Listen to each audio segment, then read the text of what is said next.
The Iron Man by Ted Hughes. Chapter 1. The Coming of the Iron Man. The Iron Man came to the top of the cliff. How far had he walked? Nobody knows. Where did he come from? Nobody knows. How was he made? Nobody knows. Taller than a house, the Iron Man stood at the top of the cliff on the very brink in the darkness. The wind sang through his iron fingers. His great iron head, shaped like a dustbin but as big as a bedroom, slowly turned to the right, slowly turned to the left. His iron ears turned this way, that way. He was hearing the sea. His eyes, like headlamps, glowed white, then red, then infrared, searching the sea. Never before had the Iron Man seen the sea. He swayed in the strong wind that pressed against his back. He swayed forward on the brink of the cliff. And his right foot, his enormous iron right foot, lifted up, out into space, and the Iron Man stepped forward off the cliff into nothingness. Crash! Down the cliff, the Iron Man came toppling, head over heels. Crash! Crash! Crash! From rock to rock, snag to snag, tumbling slowly as he crashed and he crashed and he crashed. His iron legs fell off. His iron arms broke off, and the hands broke off the arms. His great iron ears fell off, and his eyes fell out. His great iron head fell off. All the separate pieces tumbled, scattered, crashing, bumping, clanging, down onto the rocky beach far below. A few rocks tumbled with him. Then silence. Only the sound of the sea, chewing away at the edge of the rocky beach, where the bits and pieces of the Iron Man lay scattered far and wide, silent and unmoving. Only one of the hands, lying beside an old sand-log washed-up seaman's boot, waved its fingers for a minute, like a crab on its back. Then it lay still. While the stars went on wheeling through the sky, and the wind went on tugging at the grass on the cliff top, and the sea went on boiling and booming. Nobody knew the Iron Man had fallen. Night passed. Just before dawn, as the darkness grew blue and the shapes of the rocks separated from each other, 2 seagulls flew crying over the rocks. They landed on a patch of sand.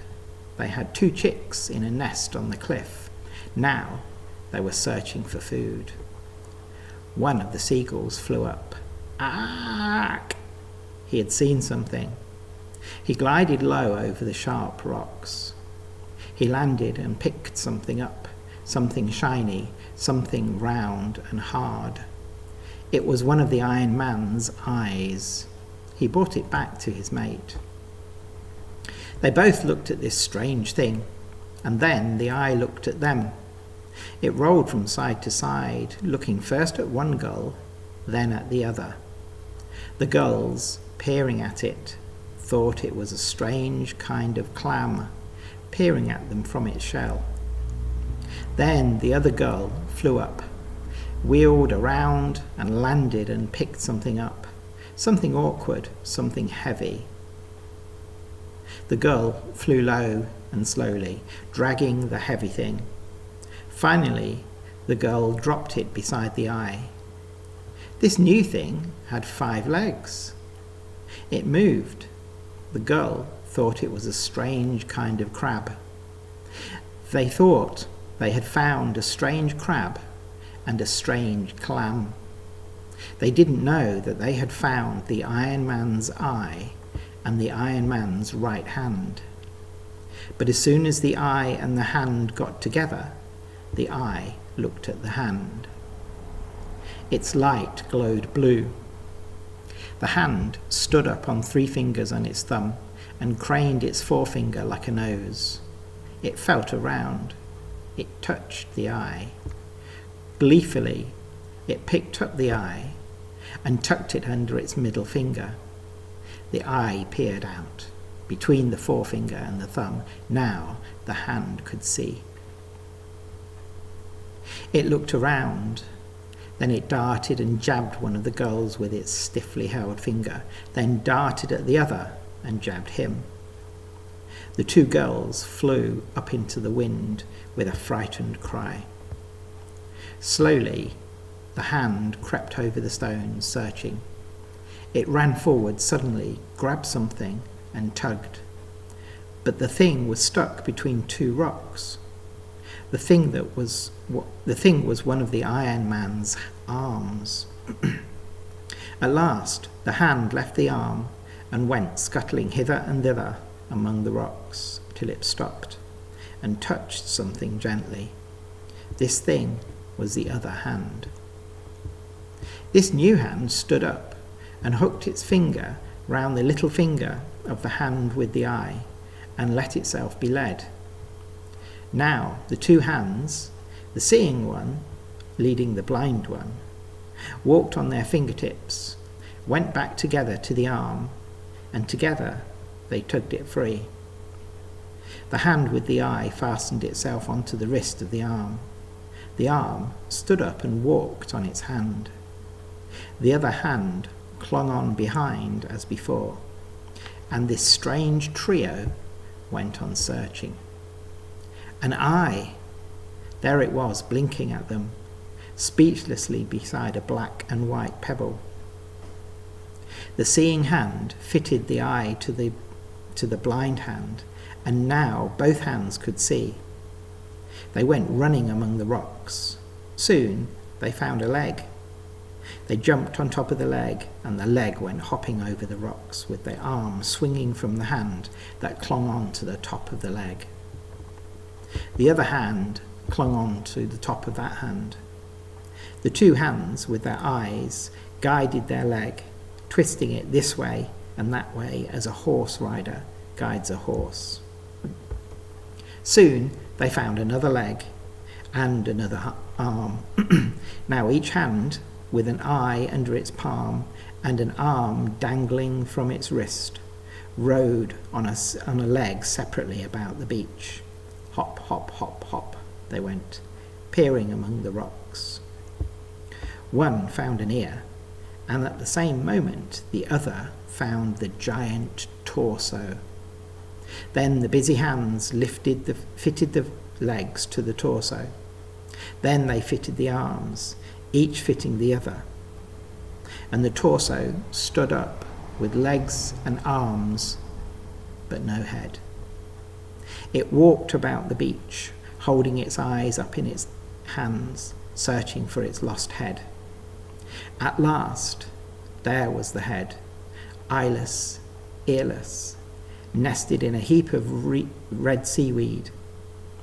Now, in no time, the Iron Man had fitted his head back, and his eyes were in place, and everything in place except for one ear. He strode about the beach, searching for his lost ear, as the sun rose over the sea and the day came. The 2 girls sat on their ledge, high on the cliff. They watched the immense man striding to and fro over the rocks below. Beneath them, on the nesting ledge, lay a giant, great iron ear. The girls could not eat it. The baby girls could not eat it. There it lay on the high ledge. Far below, the Iron Man searched. At last, he stopped and looked at the sea. Was he thinking the sea had stolen his ear? Perhaps he was thinking the sea had come up while he lay scattered and had gone down again with his ear. He walked towards the sea. he walked into the breakers, and there he stood for a while, the breakers bursting about his knees. Then he walked in deeper, deeper, deeper. The gulls took off and glided down low over the great iron head that was now moving slowly out through the swell. The eyes glazed red, level with the wave tops, till a big wave covered them and foam spouted over the top of the head. The head still moved out under water.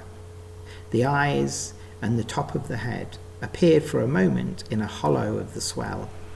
Now the eyes were green. Then the sea covered them and the head. The gulls circled low over the line of bubbles that went on moving slowly out of the deep sea.